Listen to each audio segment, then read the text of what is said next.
Hello students, I hope you all are doing good. आपको मैंने last class में बताया था कि डिमांड कर्व कैसे बनाते हैं और डिमांड क्या होती है, कैसे जो है हम जब भी डिमांड कर्व बनाएंगे तो उसमें दो साइड्स होती हैं, दो एक्सिस होती हैं। एक तो होती है वाई एक्सिस, एक तो होती है एक्स एक्सिस। ये है पॉइंट ओ। यहाँ पर हम शो करते हैं प्राइस, क्योंकि जो है डिमांड या लॉ ऑफ डिमांड जो होता है हमारा, इसके अंदर दो चीज़ों के बीच में रिलेशन होता है। पहला होता है प्राइस, दूसरा होता है क्वांटिटी डिमांडेड। मेनली इन्हीं के बीच में रिलेशन होता है, ठीक है। और क्योंकि जो है प्राइस और क्वांटिटी डिमांडेड के बीच में एक नेगेटिव या इन्वर्स रिलेशन होता है, इसलिए हमारा एक नेगेटिव स्लोपिंग या डाउनवर्ड स्लोपिंग कर्व बनता है, ठीक है। इसी को हम बोलते हैं डिमांड कर्व, डी डैश। अब आज आपको बताना था चेंज इन डिमांड। मैं फैक्टर्स अफेक्टिंग डिमांड भी बता चुका हूँ। आपको मैंने 5 फैक्टर्स बताए थे, जिनमें से पहला और इम्पोर्टेंट फैक्टर तो है आपका प्राइस, दूसरा फैक्टर था आपका income of the consumer, third था price of related goods, fourth था future expectations and last one था टेस्ट एंड प्रेफरेंसेस, ठीक है। चलिए, उससे पहले एक बार आपके डिमांड फंक्शन की बात कर लेते हैं। डिमांड फंक्शन वैसे आपको कहीं नोट नहीं करना, कहीं लिखना नहीं होता, पर फिर भी ये दे देते हैं, D X is equals to function P X Y P R T. देखिए, आपके फैक्टर्स कौन कौन से थे जो कि हमारी डिमांड को अफेक्ट कर सकते हैं। आई थिंक आप एफ का मतलब जानते होंगे, फंक्शन। इसका मतलब क्या होता है कि अंदर जो भी चीज़ें हैं वो सभी वेरिएबल्स हैं, ठीक है। और वेरिएबल्स का मतलब क्या कि ये सभी जो चीज़ें हैं, ये 4-5 जो चीज़ें हैं हमारी, ये इसके ऊपर इम्पैक्ट डालने के लिए सक्षम हैं। इतना तो आपने मैथ्स पढ़ी रखी होगी, ठीक है। D x stands for demand for commodity x. X मैं एक इमेजनरी कमोडिटी ले रहा हूँ, एक इमेजनरी गुड ले रहा हूँ, ठीक है। Demand for commodity X is equals to function P stands for price of commodity X, Y income. देखिए, इकोनॉमिक्स के अंदर इनकम को जो है हम हमेशा वाई से ही डिनोट करते हैं। जहाँ भी आप वाई लिखा हुआ देखो, कैपिटल वाई, उसका मतलब कि हम इनकम की बात कर रहे हैं, ठीक है। अभी से लेके आगे तक कभी चेंज नहीं होने वाली। P R stands for price of related goods, T stands for taste and preferences, ठीक है। तो ये जो चारों पांचों चीज़ें हैं, ये हमारी डिमांड पर असर डालती हैं। ये है डिमांड फंक्शन। ये सिर्फ मैंने इसलिए बता दिया कि आपकी बुक के अंदर दे रखा है, चैप्टर के अंदर, तो आपको पता होना चाहिए।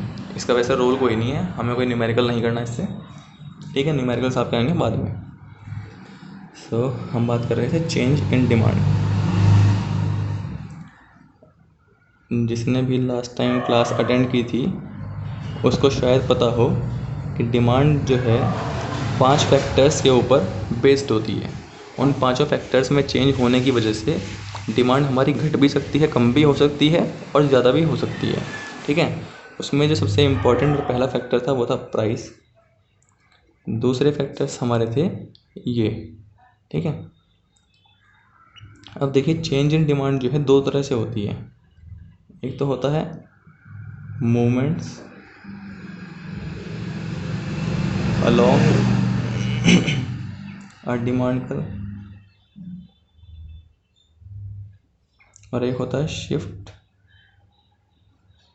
In demand curve.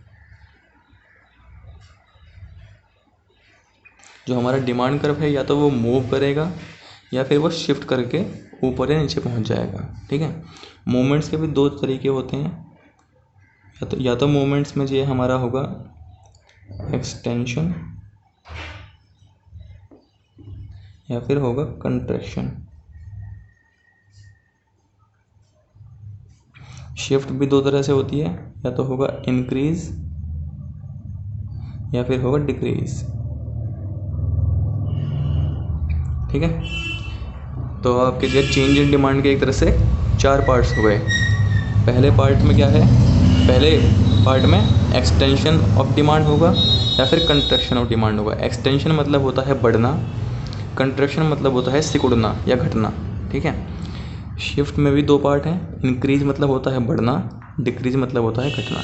अब वो कैसे होता है वो आपको बताएंगे, ठीक है।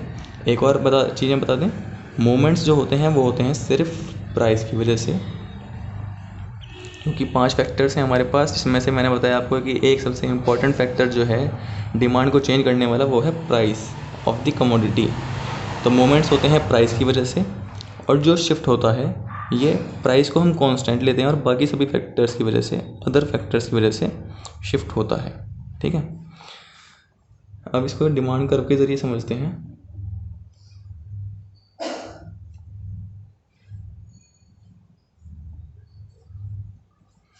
Movement along demand curve, along का मतलब क्या, एक ही डिमांड कर्व है हमारे पास, उसमें ही हम या तो up side down side move करेंगे या फिर हम अप साइड मूव करेंगे। ठीक है, एक बार एक लाइन खींच लेते हैं ऐसे।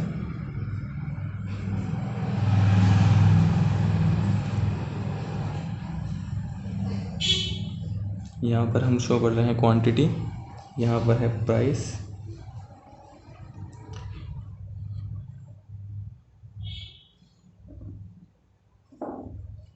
पहले आपका प्राइस था P, इसे हम 2 मान लेते हैं, इसे हम 1 मान लेंगे। ठीक है, ये 5 है, ये 10 है। अब देखिए, जब हमारा जो प्राइस था वो था 2 रुपये, कमोडिटी X की बात कर रहे हैं हम, जब हमारा कमोडिटी X का प्राइस 2 रुपये था तो उस समय इसकी जो क्वांटिटी डिमांड हम कर रहे थे वो थी 5। ठीक है, 2 रुपये के प्राइस में आप 5 यूनिट्स परचेज कर रहे थे, मतलब कि 5 दूनी 10, अब 10 रुपये खर्च कर रहे थे। ठीक है, अब क्या हुआ, प्राइस घट के 2 से 1 पर आ गया। ठीक है, प्राइस घटने की वजह से आप देख सकते हैं कि प्राइस यहाँ पर आ गया, तो हमारी जो डिमांड है वो 10 पे मूव कर गई, प्राइस आधा हो गया, आपने जो क्वांटिटी डिमांडेड थी वो डबल कर दी, क्योंकि हम जानते हैं कि एक इन्वर्स रिलेशन होता है प्राइस में और डिमांड के अंदर। ठीक है, प्राइस के घटने से डिमांड बढ़ जाएगी, प्राइस 2 से 1 हुआ तो ये 5 से 10 हो गई। तो आप देख सकते हैं कि हमने जो है बाहर की साइड मूव किया। ठीक है, बाहर की साइड मूव करने की वजह से हमारी जो डिमांड है उसमें क्या हुआ, कुछ इंक्रीज़ हुआ, कुछ बढ़ गई वो, और उसी को हम बोलते हैं एक्सटेंशन ऑफ डिमांड। ठीक है, अब एक्सटेंशन ऑफ डिमांड की डेफिनेशन क्या बने इससे,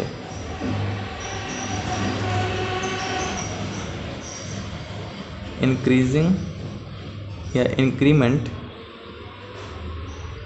इन क्वांटिटी डिमांडेड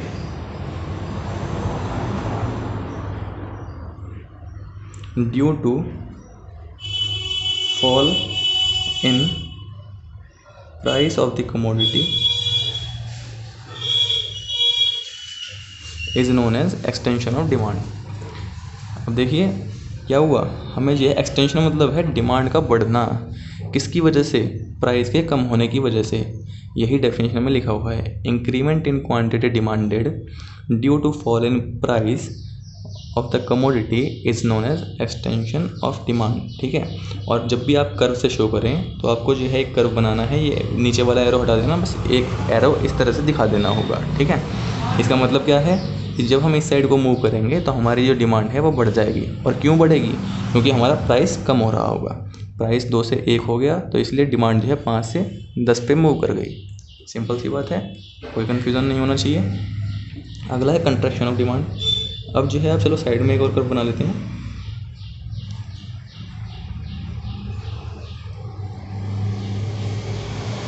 फिर से सेम एग्जांपल लेते हैं। ठीक है, यहाँ पर 2 है, यहाँ पर 1 है, यहाँ पर 5 है, यहाँ पर 10 है। ठीक है, इस बार हम ऊपर को मूव करेंगे। भाई देखिए, पहले जो है जो प्राइस था वो था हमारा 1 रुपया।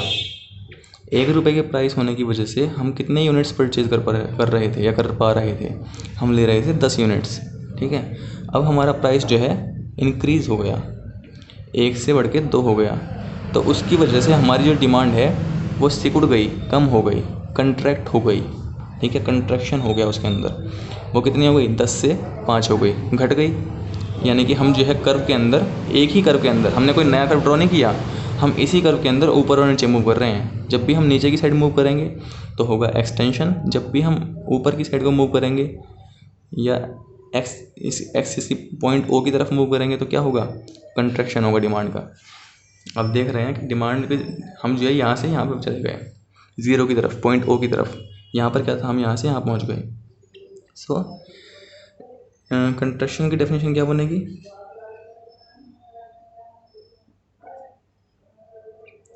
Fall in QD, QD stands for quantity demanded due to increment in price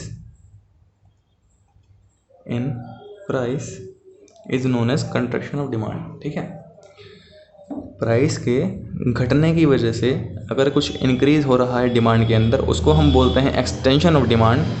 price के बढ़ने की वजह से अगर कोई फॉल हो रहा है डिमांड के अंदर, तो उसको हम बोलते हैं कंट्रैक्शन ऑफ डिमांड। ठीक है, और इसको हम, ये किसके पार्ट हैं, ये है movements along a demand curve. Movements क्यों, because we are moving up and down.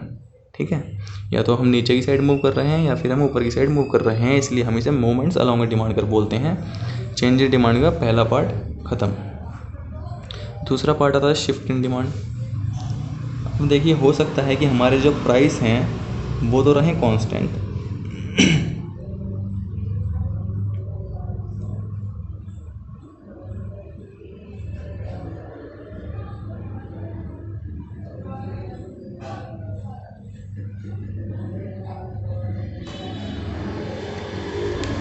Suppose कीजिए कि हमारे जो प्राइसेस हैं वो तो हैं कांस्टेंट। ठीक है, उनके अंदर कोई भी चेंज नहीं है।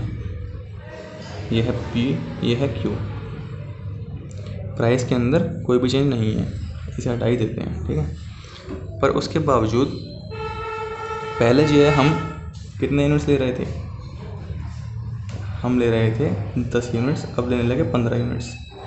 प्राइस हमारा जो है 5 का 5 है, और फिर भी ये, क्योंकि हमने एक बाहर की साइड, हमने जो एक न्यू डिमांड कर्व ड्रॉ कर दिया, आप देख रहे हैं। ठीक है, क्योंकि हमारा जो डिमांड कर्व है वो बाहर की साइड मूव कर गया, इसलिए हम अब 10 से 15 यूनिट्स ले पा रहे हैं। क्यों, क्योंकि मैंने आपको बताया था कि बहुत सारे फैक्टर्स होते हैं। सपोज़ कीजिए कि किसी कंज्यूमर की इनकम बढ़ गई। ठीक है, पहले उसकी इनकम थी सिर्फ 10,000 रुपीज़। ठीक है, अब उसकी इनकम हो गई 15,000 रुपीज़। प्राइस जो है, जो भी कमोडिटी वो परचेज़ कर रहा है, उसका प्राइस पहले 1000 रुपये था और अब भी उसका प्राइस 1000 रुपये ही है। पहले जो है वो 10,000 रुपये में कितने परचेज़ कर पा रहा था, 10 यूनिट्स।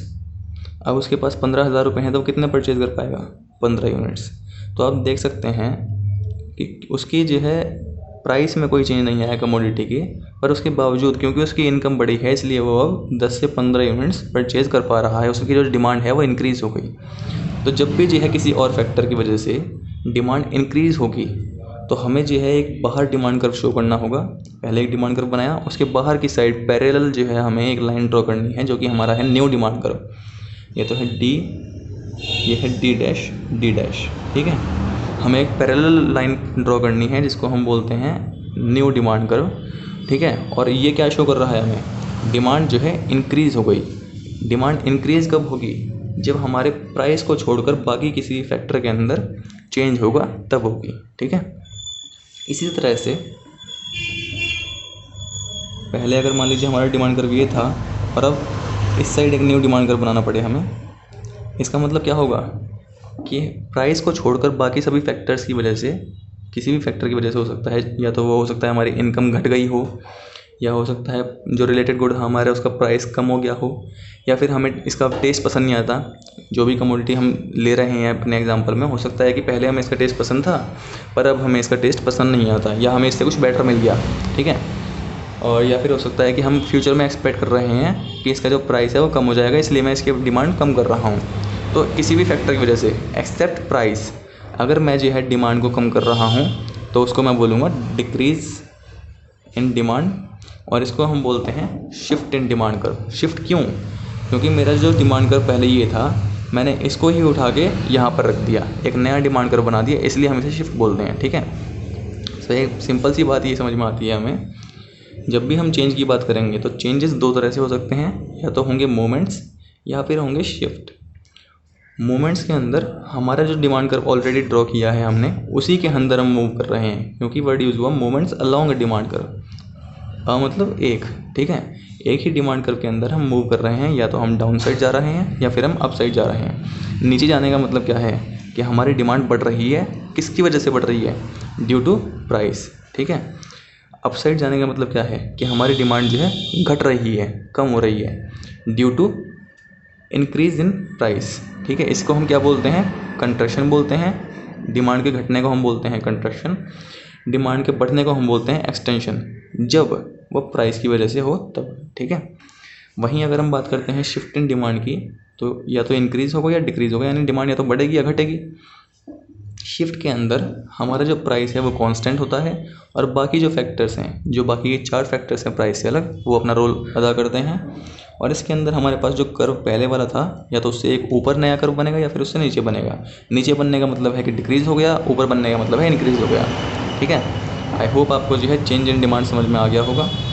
और एक बार अगर समझ में नहीं आया तो दोबारा से वीडियो देख लेना, क्योंकि ऑनलाइन क्लास मुझे नहीं लगता इतनी कारगर है, किसी को दिखता नहीं है उसमें, किसी को आवाज़ नहीं आती। एटलीस्ट इसको आप देख के दोबारा भी देख सकते हैं, आपके पास रिकॉर्ड रहेगा, जितनी बार चाहे उतनी बार देखिए। बाकी जो है आपको और अच्छे से समझा दिया जाएगा। डाउट हो तो आप पूछ लेना किसी भी टाइम। और डाउट्स पूछने के लिए अच्छा होगा कि आप मुझे पर्सनली मैसेज कर दें। ठीक है, ग्रुप में ना करें, क्योंकि इससे बहुत ज़्यादा कन्फ्यूज़न होता है। ऑलरेडी वो ग्रुप 3 से 4 सब्जेक्ट्स के लिए है, इसलिए आप मुझे अगर मैसेज करेंगे तो ज़्यादा अच्छा रहेगा। Thank you.